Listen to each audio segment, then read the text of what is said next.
Behind the Huddle. Today's guest is the girls bowling head coach, Coach Roberts. He's a very successful career here at Waukee. The team is still combined, but he has had nothing short of a fantastic career. He's won a championship, possibly more, and he has won a Coach of the Year in 2021, 22? I think that was district, yeah. District, yeah. And without further ado, here is Coach Roberts. Welcome to the show. Thank you. So just kind of coming in the beginning, bowling isn't exactly a sport that's like everyone's hearing about all the time and watching like 25 million. There's like a Super Bowl.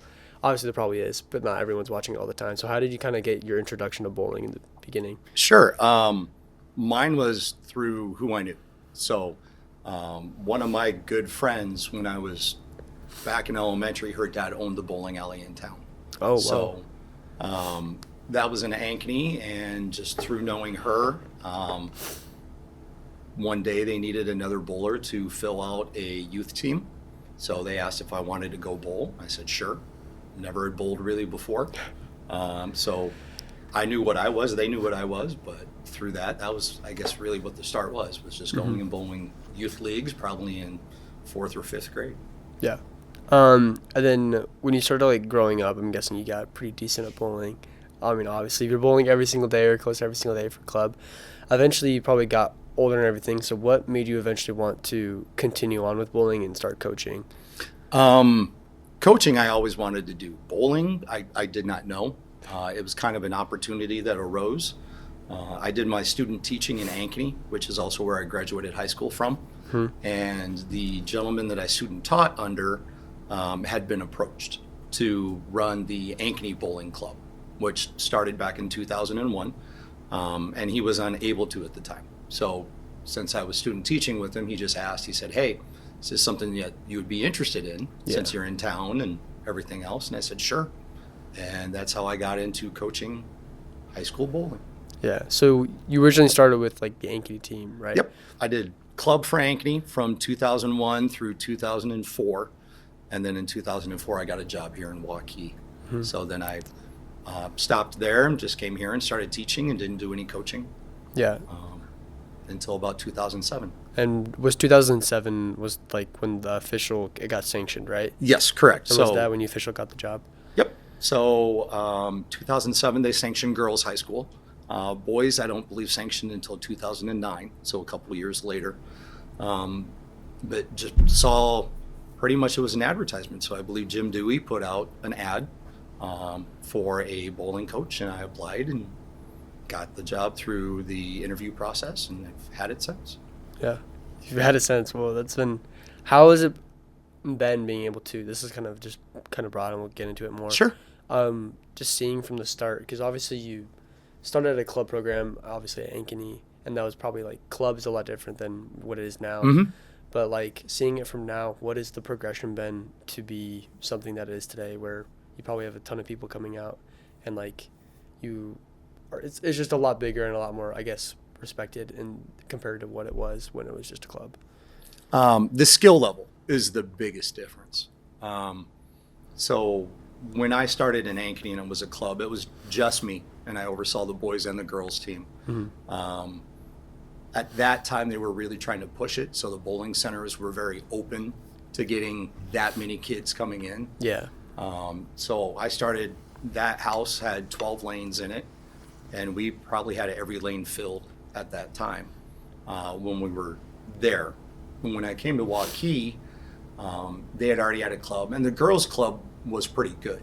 So my first varsity team in 2004, probably half of them had already bowled for the Waukee Bowling Club at the time. Yeah. And had done pretty well. I think they went to the club state tournament in either 02 or 03. So okay, yeah. Like a year or two before I got here. So I was lucky. I came into a situation where, where the center was already used to having teams come in, and where the girls were already used to being part of a team and being coached. So it was more of the transition from that club to the high school level. Yeah. But our numbers have varied depending year to year. We carry 16 to 18 bowlers is what typically our team is made up of. And this year, I think we're sitting around 19 or 20. Mm-hmm. So that's pretty average. Our boys' side seems to have quite a few more that will try out or that will come out. So the girls is still pretty small. We're hoping to continue to build and get more numbers. Yeah. So I feel like a transition between unsanctioned and sanctioned would be like a big jump. So what were kind of the pillars or values? I asked this to basically every single coach or person I ask. Sure. Like that you wanted to instill into the team. For me, one was just the joy. We wanted a joy from the athletes of what they were doing. Mm-hmm. That was probably one. Number two was we wanted them to be aware that it was now not just for fun. It wasn't just a club thing. It was now competitive. So at the same time of having fun, we wanted them to take it serious and treat it like you would any other sport. Yeah. And that's still a challenge at times for a mental aspect of understanding that it is a sport and you have to do the same amount of practice and prep and everything else. So we wanted people to be, like I said, committed, determination. Were they willing to give of their time outside of practice to improve and get better as well? So that's really what we were looking for, is just, are you willing to put your time and effort into something to continue to get better at what you were doing? Mm-hmm. So kind of going into like the bowling season now, it's kind of started and everything. Sure. So I know how it works. So that I had someone explain to me. My brother bowled in for the boys team, so I had a few experience going to like 1 or 2 meets.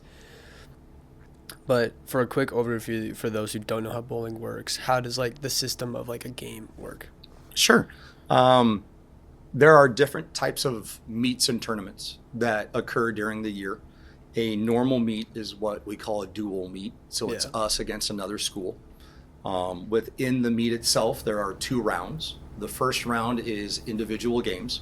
Mm-hmm. So our team, which on a meet day is made up of 6 bowlers on the varsity team and 6 bowlers on the junior varsity team. Those 6 will all bowl 2 games. Normally, it is probably 3 of our bowlers against 3 of their bowlers on a set, so on 2 lanes. And they bowl what's called league style. So you bowl 1 frame on 1 lane and then 1 frame on the other lane. And you switch back and forth between lanes. So is that just because of like the oil patterns and like the effectiveness of it, or? Yep, oil can be, and just to make sure that it's fair. So both bowlers all bowlers are bowling on the same conditions. Mm-hmm. So there's no favoritism to one team or another team based on that.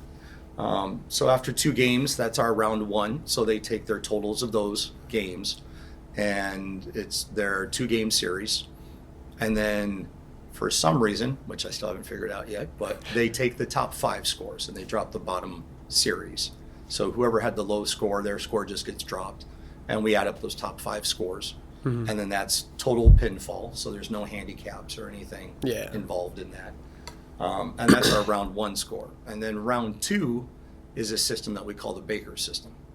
And the Baker system is more of a team aspect. So those 5, and the coach gets to choose. Just because a person had the low score doesn't mean they're out.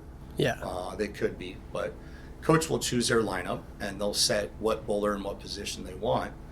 But for example, bowler 1 would bowl frame 1 and frame 6.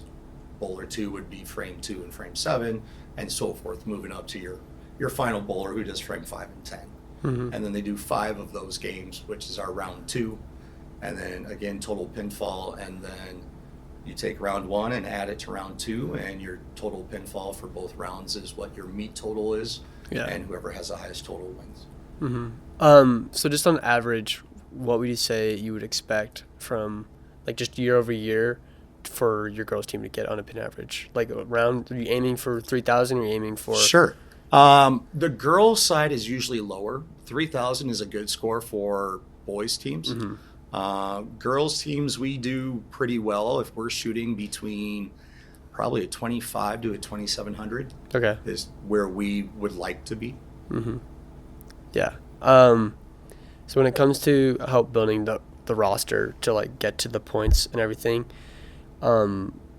like I'm guessing there's a lot of time you have returning people who have bowled before, and are the people who would be putting up consistent numbers. Because I mean, bowling is very much about consistency, right? You Very probably much, know that. yep. I'm preaching to the choir right now. But like this few spots that are like kind of up for grabs. What are you looking for to like have those people to fill those spots? Sure.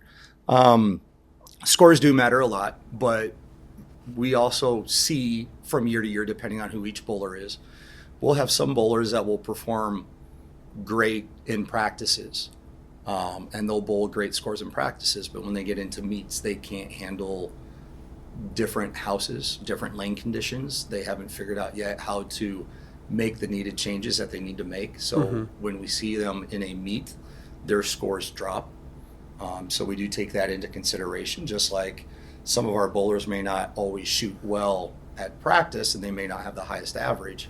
But then when we go to a meet, for some reason, either they can calm themselves or how they throw isn't affected as much by the lane condition.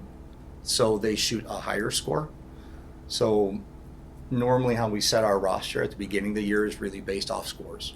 So that's what we'll do probably for our first 2-3 meets maybe. Yeah. But then after we've had a chance to watch everyone in both practice and competition, then we may make some changes depending on what we do see during the competitions as well.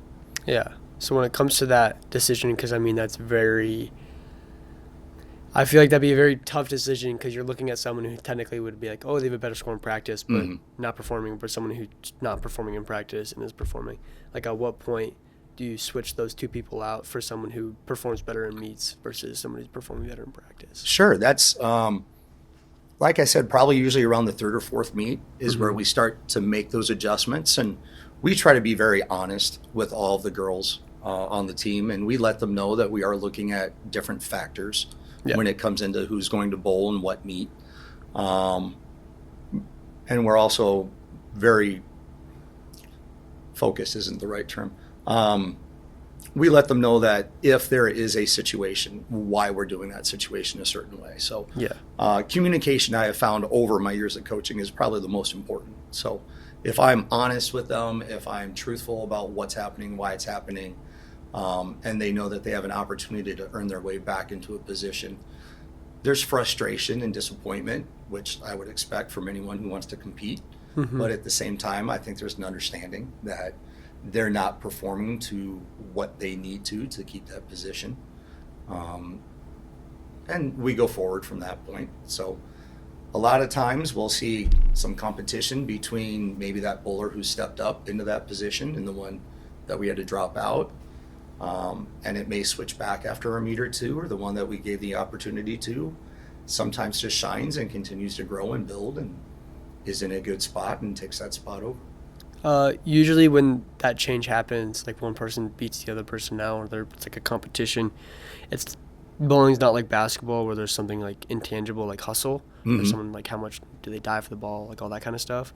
So like, but I'm guessing there still is some, like, what are the things that you see, not as, you don't have that example or whatever, but that makes the difference between the person who eventually beats out the other person in a very tight race? No, that's a great question. A lot of times it's attitude, personality, and how do you deal with adversity is what we see. Because as they are bowling, if you lose your focus, you can lose your entire game. Yeah. So a big thing that we talk to our bowlers about is that every shot is a new shot. So if I roll the ball one time and I have a horrible shot, I have to be able to put that away and prep myself for the next thing that I'm going to do. Some of our athletes may be outstanding bowlers, but mentally they can't always do that. Yeah.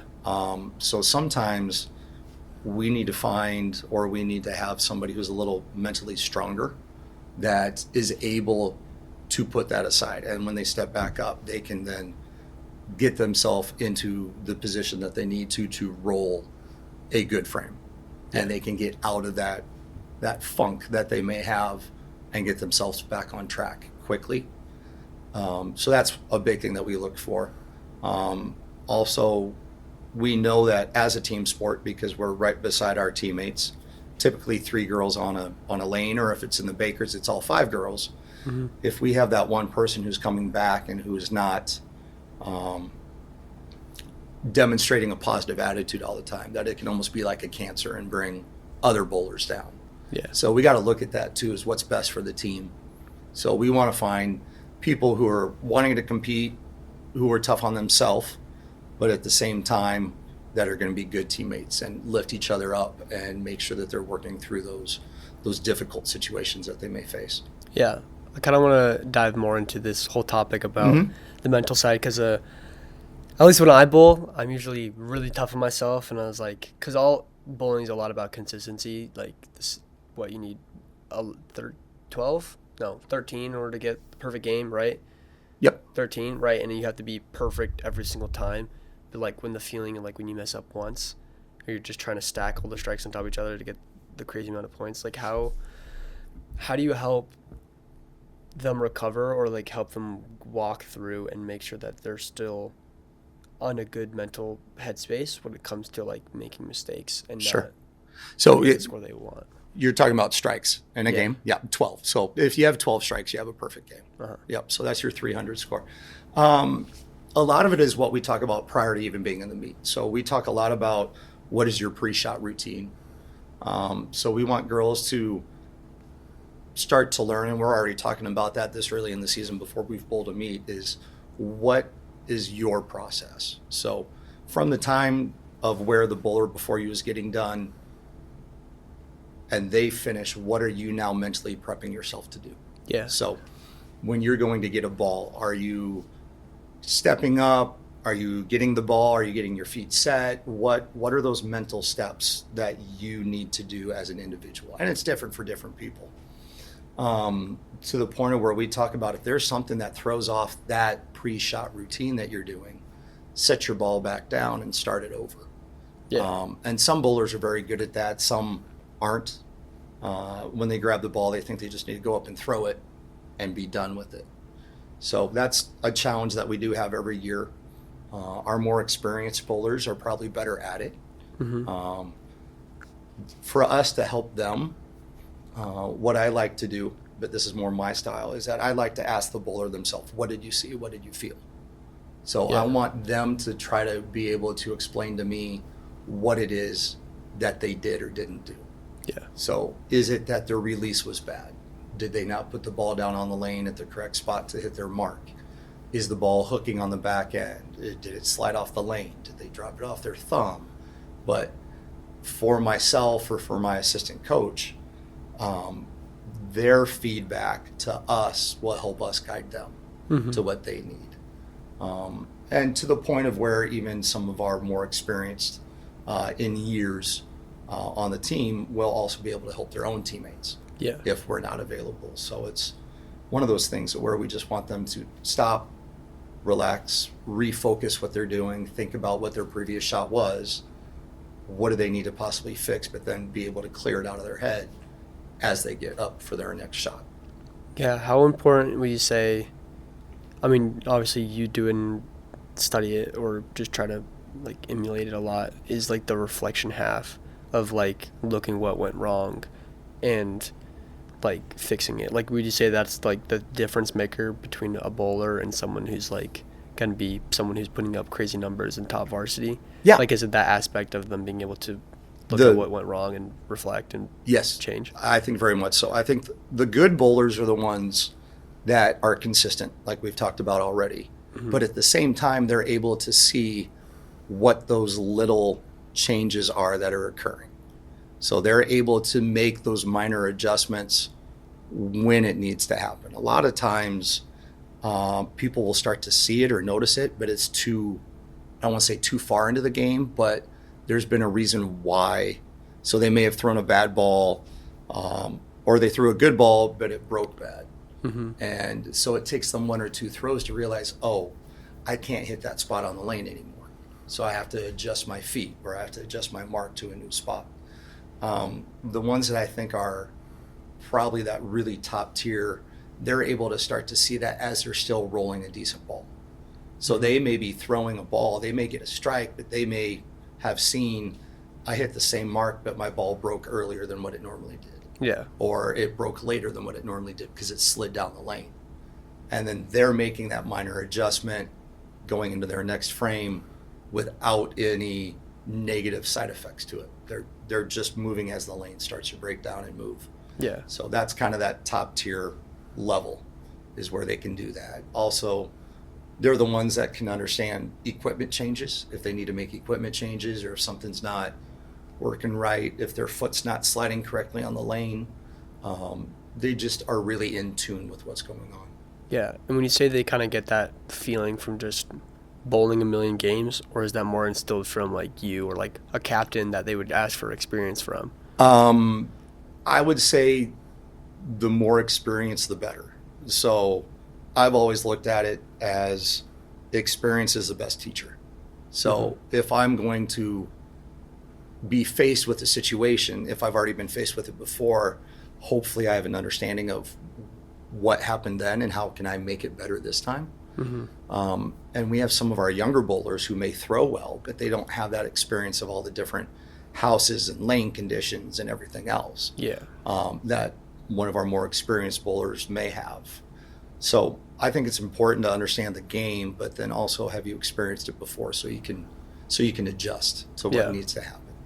And when you're kind of teaching those people, either it's their first year or like a freshman who's kind of walking into meet for the first time, like how do you help them either hold their hand or just help them walk through kind of the pressure of moments and stuff like that? Do you try to like emulate stuff during practice, or do you make sure that you're with them and helping them like reflect on everything? Like after meets, do you have them reflect on what went wrong and how everything changes so they're able to like develop that sense? We talk about it. We try to do different situations in practice where we're trying to put some pressure on them so they have to be able to adjust to the pressure. Nobody likes to change. They think what they're doing is okay. Sometimes they know they're doing something wrong, but they do have to make a change. So we do try to put them in situations or drills where they are uncomfortable and they have to deal with being uncomfortable and still working through it. One thing that we're really trying to do now with reflection is I've asked all of our girls this year, no matter what level they are, is to have a notebook with them. And I want them to take notes as they are bowling in practice or in meets. That way they're able to write down what a good shot was, where were they standing, where did they put the ball, so they are able to reflect on it and help with it. Yeah. Another thing that we're working on this year too is holding your release. So as you release the ball, are you staying at that spot until the ball hits the pins? So they're holding it for maybe 4 to 6 seconds as the ball is traveling. So kind of like a freeze frame of like... Correct. Yeah. Yep. And we just have them hold it. And then that way they're able to think to themselves, okay, am I balanced? Do I have my hand released in the right position? Did I follow through correctly? Is my thumb pointed up most of the time as we're releasing the ball? Are my shoulders and hips in line with where I want to go? But they're able to just stop for that couple seconds and really think about, what did I just throw? What is my body doing? So yes, that reflection piece is, we're trying to get them to do it mentally. We're trying to provide them with paper to do it so they can come back and look at it and make those changes. Also trying to get the other girls to kind of pay a little bit more attention. That way they can help their teammate reflect if they need to. Yeah. Unfortunately, Coach Hansen and myself are the only two for the 12 girls that are bowling. Yeah. And we're typically on 4 lanes. So we're not always able to be with each individual bowler on every single throw. So it is nice that they are able to do their own reflecting and then have a teammate who can help them. The notebook helps us because we can come and we can kind of look to see how they've been doing. And if they're not shooting the way that they should be, and we notice that, we're able to come over and kind of look at what has happened to that point and then help them work through that process if they need that help. How big would you say that change is made? Because just thinking about it now, like at least for other sports like basketball, I play lacrosse, right? You have the moments of reflection that you have is when you go back and watch a film. Like that's the point in time. I'm guessing maybe you guys have film or something like that. But thinking about it now, like whenever like at least someone shoots a basketball, they don't shoot the basketball and then just wait there and they're like, Yep. how did my form, how did my jump go? But like the moment and pause that you would probably have sitting and like you're just holding that position, right? Like usually you're not thinking about consciously as much, is my foot placement exactly right here when you're doing the whole bowling, because your brain can't go through every single possible thing Yep. that you need to be doing. So like does that moment, have you seen like a ton of improvement on how their form has gone based off like the fact that you literally can just recognize every single part of what you just did also while you're watching the bowl? Because usually, like, at least when I bowl it and then I stand like up and I'm like, oh my gosh, like, let's see what happened. I'm not focusing on That's what small we're parts. trying to get them to, because a lot of times now they are, the habits that they have, a lot of them is they're rolling the ball and they're stepping out right away. Yeah. And we're just trying to get them to slow down a little bit and hold that, so they can start to kind of look and see. Mm-hmm. We're seeing a little bit of growth and improvement from it. We've only been doing it the season. We're in week 2. We're just finished week 2. So the first week we kind of let them really just bowl so we could see what they were and they could get used to it. And the second week we really started to try to have them incorporate that notebook and taking notes and trying to watch what they're doing. And I think a number of the girls are starting to see how that does help. Yeah. So yesterday we kind of did our end of the week games. So we did 2 games yesterday where we just wanted them to bowl. And probably out of the 16 that bowled yesterday, I would say probably 14 of them improved their shot from what they did a week ago. Would you attribute that to the notebook and stuff you did? I think that has part of it to help. I think the comfort level is also a good part. We've done some drills where it's really asked them to kind of break down what they're doing and focus in on a certain thing. For some of our girls, it was just shooting spares at their 7 and 10 pin, and they just needed that repetition of getting back to putting the ball in the right spot on the lane.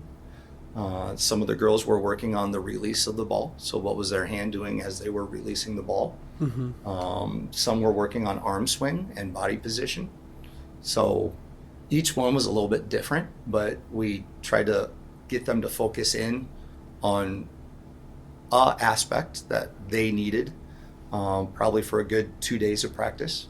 Yeah. And then they were able to come out, and you could see how just that focus on those 1 or 2 small things that we were asking them to do has helped them, especially on that part, but it's kind of helped clean up the game a little bit for some of them. Yeah. This is a question about like how you structure practices, because and it's not as much like, oh, like how many like reps or whatever. Mm-hmm. It's more the fact that like every single person is different. Like generally when you go into a practice plan, are you like, okay, what I noticed at the previous meet is everyone's like release was kind of weird, so we're going to work on releases? Or is it more like an individual basis of like, hey, you 3, your footwork was kind of off, or like the reflection of what we've seen, your footwork needs a little bit of work or whatever, and then you have them go work on footwork? Is another one like, hey, you're like, for example, again, like the release, like you were talking about, someone was working on the releases, or like their 7-10 split, or like reading the oil patterns and stuff like that. Like how do you make it so everyone's making their individual improvement, but at the same time is working at a team? Yep. Because it's a team practice. Everyone doesn't have their own lane and own coach. Correct. What we try to do when we do practice is we currently have 8 lanes for our practice. And we typically have 2 to 3 girls on a lane. So maybe 4 to 6 girls on a set.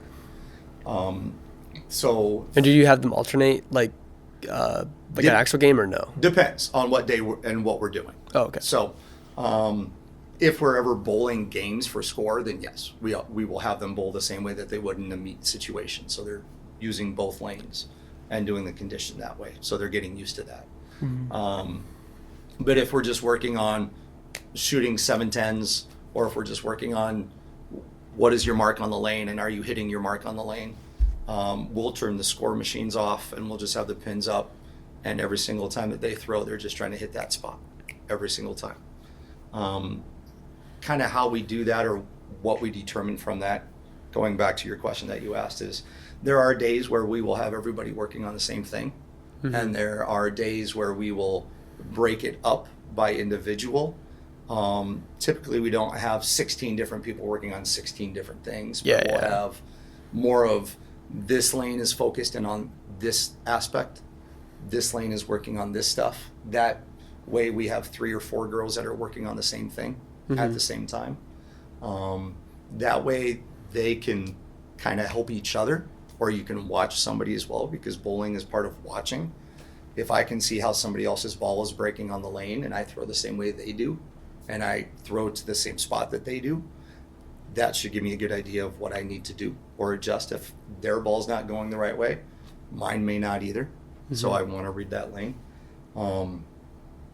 But yeah, it just really kind of depends on what our focus is for the day and what we want to get done. We have such a wide range this year, where I have bowlers who have been bowling for 8 or 9 years, and I have bowlers that have been bowling for this year. And this is their first year where they've done competitive. They've done school bowling or they've done bowling with friends before, and that's it. So what they need is completely different than what our bowler who shot a 404 yesterday in a 2-game series. So she shot, I think, a 203 and a 201 yesterday. So what she's working on is much different than what our bowler who just broke 60 needs to work on. So we go in with a plan, and it's nice to have 2 sets of eyes, because there's myself and Coach Hansen, who is watching as well. And if we see that somebody's doing pretty good on what they need to do, that allows us to then go kind of work with the other ones that need something. And then we'll try to focus on them for a little bit and then come back and make sure that everyone's getting some feedback, no matter what the situation is. But some are definitely getting more work with a coach watching than others, but that also depends on each day. So we want everyone to get experience and feedback, but it will just depend on what day of the week they're getting it. So this applies to a lot of sports and just honestly just life in general, but how much would you say like this idea of ego comes into play when it comes to bowling? Like a lot of the time it's, oh, I don't want to take feedback, or I know I'm doing something wrong, but like I don't want to look weird, or I know I'm doing something wrong, but like I don't want to change it, because as you've spoke on before, like what kind of role does that play, and how do you either help people get over that or like push it? And I don't want to use the word like manipulate, but like just kind of like guide them in the right direction to put the ego or just the way that they are into a point that's being progressive and helping them get into the right spot. Sure. What I'm saying. Ego does play into our sport as well. I've had years where there have been certain bowlers that have done exactly what you said. They don't want to change. They know better. And it's really hard, to the point of where, as a coach, all we can do is continue to give the feedback that we see and the instructions that we see. And we hope that giving that information, they will be taking some part of it. Yeah. Some of them realize really quick that, oh, what I am doing is wrong and I do need to listen. And others take longer. I've had some that for 2-3 years, it's been not a battle in the sense, I mean, they'll listen, but they don't want to make those changes that they should or need to be making. And just with time, I think they start to realize and see that I'm not making that change, and I'm staying in the same spot where other people are making the needed changes and their scores are improving or their consistency is improving. So that's kind of how I have found to battle with ego when it comes to bowling, especially on the girls' side, is that they have to be at a point where they're willing to make the change before they're going to make the change. We have some girls, though, where being uneasy in the sense of what they're doing or the drill that we have them doing, they're fine with. And they are getting over the point of this looks weird or this feels weird.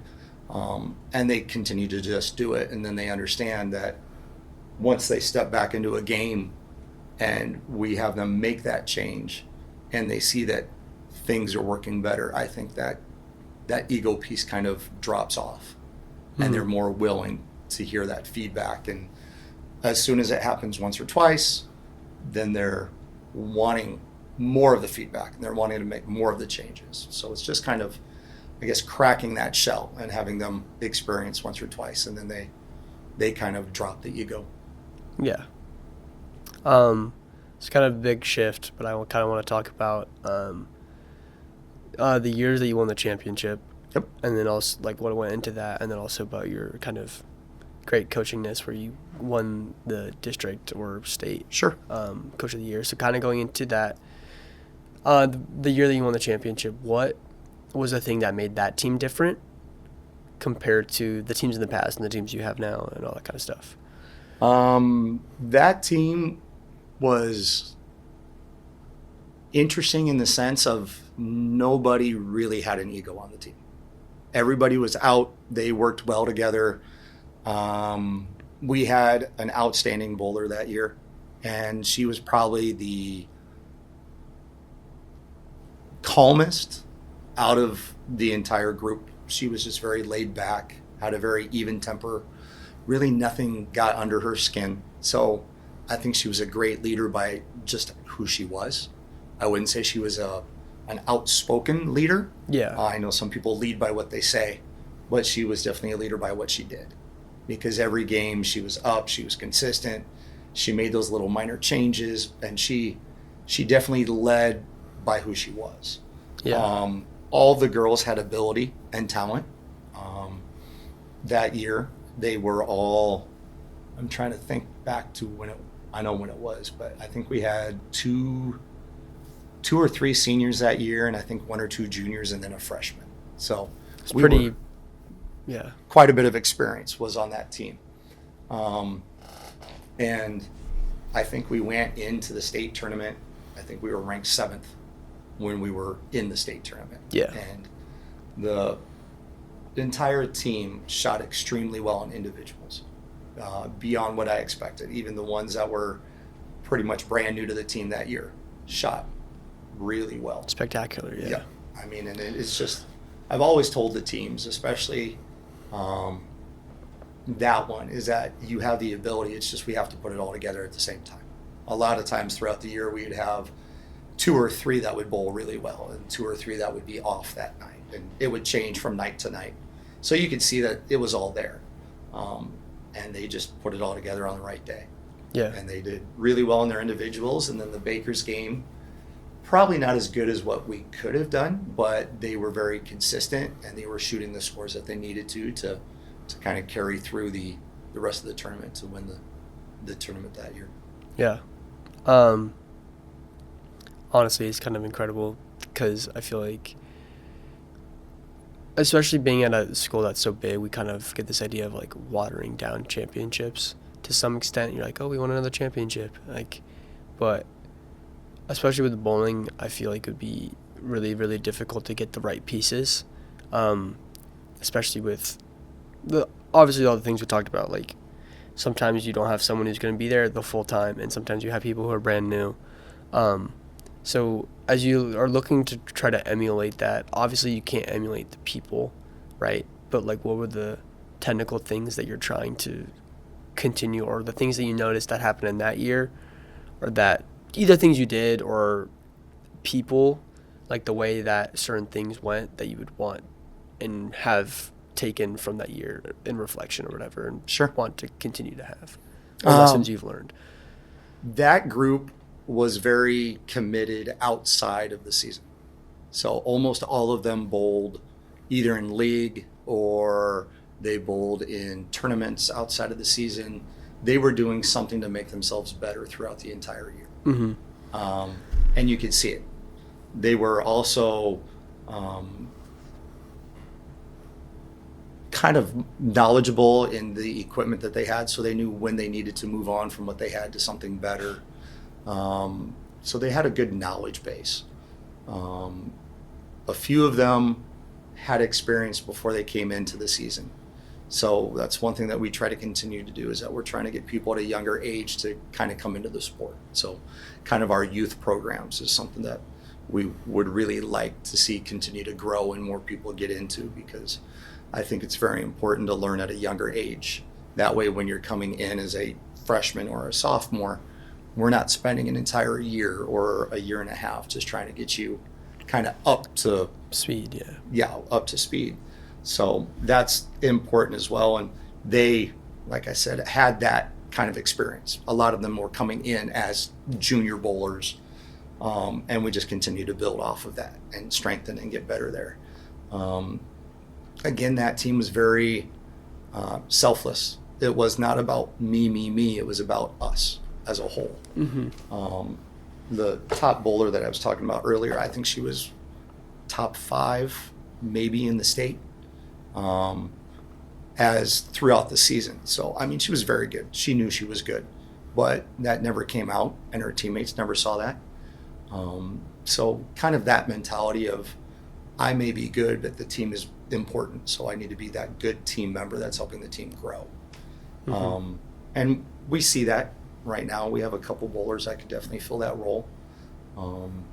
So it'll be fun to see how we develop through the season. Yeah. And was it the state championship year that was the same year that you got 2019, I believe, was our state championship year. I want to say that right. And then it was what, 21, 22, or just 21 that you got Coach of the Year, Yep, right? so yeah. I have the year that I won state, or not I won state, the year the team won state, I also got the Coach of the Year for the state for 3A bowling. But that typically does go to whoever wins the state tournament. So yeah. But then the district coach I have had twice. So 2019 was that year too, because we had a very good year leading into that season. And then 21, I think it was a 21-22 season, we did very well. I don't think we were beat during the regular season, so I think we had an undefeated season going into the state qualifying meet. Yeah. So just very good, and the girls bowled very well, and they kind of look at your record, but they also look at what are you bowling, so what are your scores. Yeah. And we had a very good average that year as well, so it was a good overall year, and we just didn't do what we needed to when we got into the major tournaments that year. Yeah. And kind of looking back at your career thus far, is there like a particular moment that kind of stands out that was kind of like I can't remember the word, like eureka or whatever? Is that what it is? Where it's like this moment where you realize that this team or this program is going to go places and it's going to be something that people will want to be a part of, and that it was kind of just this grand moment. Was there a moment in your career that was kind of like that? Sure. I'll be completely honest. I was shocked when we won state. I really was. I thought that there were teams that we had bowled that were at the state meet that we had bowled earlier in the year that I knew should, on paper-wise, should be better than us in that sense. And I even remember the state qualifying meet, we were bowling against Ottumwa in Ottumwa. And Ottumwa on the girls' side is outstanding. I think they've been to every state tournament since 2004. Oh my gosh. It's easily probably 8+ titles that the girls have won. So, I mean, they've definitely been the powerhouse in the state. Yeah. Who would have thought too? Yeah, exactly. But I think kind of that eureka moment was when the Ottumwa coach came up and said, I knew that if we were going to get beat, it was going to be you guys because of how we performed during that qualifying meet, which was in their house against them. And he goes, I knew you guys had the ability. It was just, could you put it together? So that was kind of a neat experience in my coaching, was having somebody with that much success and knowledge of the game who could recognize what we had, and that they finally put it together, and that's how they won it. Yeah. Yeah. So kind of going into this season, just for everyone who's listening, what can we kind of expect from the team, and then also like when are the dates that we are able to come and watch? Sure. We do have a mix. Like I said, we have a lot of variation in experience. So our varsity team is pretty good. We have returned 4 of our varsity bowlers from last year. And then we have a JV bowler who has definitely made positive strides. and has earned her spot. Well, two that have earned their spot, really. And then we have a freshman who is a very good bowler. So our varsity team is made up of, this is if I remember right, I believe it's 2 seniors, 1 junior, 1 sophomore. No, I said that wrong. 2 seniors, 2 juniors, a sophomore, and a freshman. The way it currently sits right now. Is how, correct. If we had to go today, Yeah. that's how it would be. Just for reference, today is the 22nd of Friday. It's the date of this recording. Yeah. So that's what it would be at this moment in time. But we have other girls that are starting to show good growth as well, which I'm very excited to see. From last year, especially to this year, to see the increase that they have made. And if I can see that same amount through the year, they're going to be in a much better spot than where they are now. Yeah. So looking forward to that. That's a big thing that I always look forward to, is watching the growth throughout the year. Consistency may be a struggle for us. So that's one thing that we're going to continue to work on, and that I hope our team gets better at, because we'll have one day where we'll have girls shoot really well, and the next day we'll come out, we'll be in the same house, and we'll bowl 150 pins less in a 2-game series. So we need to get that better to where we're not having so much variation. Yeah, fluctuation. Yep, just more kind of, when we come out, we know what we're going to get. So we know if we shoot a little bit higher, that's better. If we go a little bit lower, we understand. But 150 pins is a lot to give up in that situation. So that's kind of probably the biggest thing that we'll see. If we're hitting the way that we should, we're going to bowl very well throughout the year. And we'll be excited to see how we do in different houses. We have some big tournaments that we're going to be taking part in. Our first meet is against Ames on December 3rd at Ames. Then we bowl December 5th at Val Lanes in Des Moines against Dowling. Then December 7th, we bowl at the Newton Invitational over in Newton at Cardinal Lanes. Most of the teams that we bowl there are probably 2A and 1A, so a little bit smaller. But we've been going there for a number of years, so we like to go there and kind of get that experience of being in a different house and bowling against different teams than what we're used to. And then we have ADM on December 9th. So we're pretty heavy at the beginning of the year, and all of those are away meets. So it will be interesting to see how we adjust and deal with having to be in a different center and travel and all that type of stuff. I'm trying to remember off the top of my head when our first home meet is. I want to say December 12th, but I may be wrong on that. But yeah, we're not at home until probably mid-December. And then I think we only have 1 home meet before winter break, and then we have probably 3 or 4 after winter break. Yeah. We'll make sure I'll put all the dates in the show notes so that everyone can find them and everything like that. That would be great. Well, is there any closing remarks or anything you want to say about before sign off? I just want to say I really appreciate the opportunity to come and speak.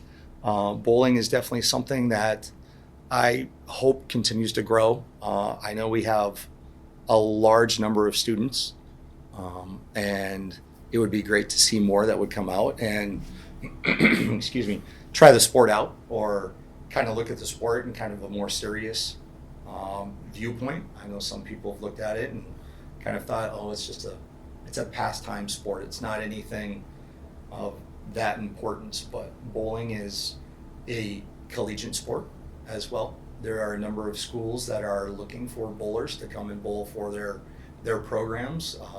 Scholarships are offered to a lot of these programs, or from a lot of these programs. Probably hear from a handful to 10 coaches almost every year about, we're looking for bowlers. Do you have any bowlers that are looking to bowl beyond the high school level? So there's definitely opportunity beyond that. Bowling is also a professional sport, which I don't know if everybody knows. So if somebody is really passionate about the sport and really enjoy it, there is a path for them beyond high school. So there's collegiate, there's professional, and then also bowling's just a lifelong sport. You can do it pretty much any age. There's a lot of people that, especially when I was bowling in leagues at the time, we had guys and gals that were coming out that were in their late 70s, early 80s that were still bowling league. And it's a great social activity, but still a very competitive thing as well. So, Well, thanks so much for coming on. It's great getting to talk to you again. I mean, he was my high school, not high school, elementary school PE teacher, which just seems like forever ago. But yeah, it's great so much having you on the show. Well, thank you.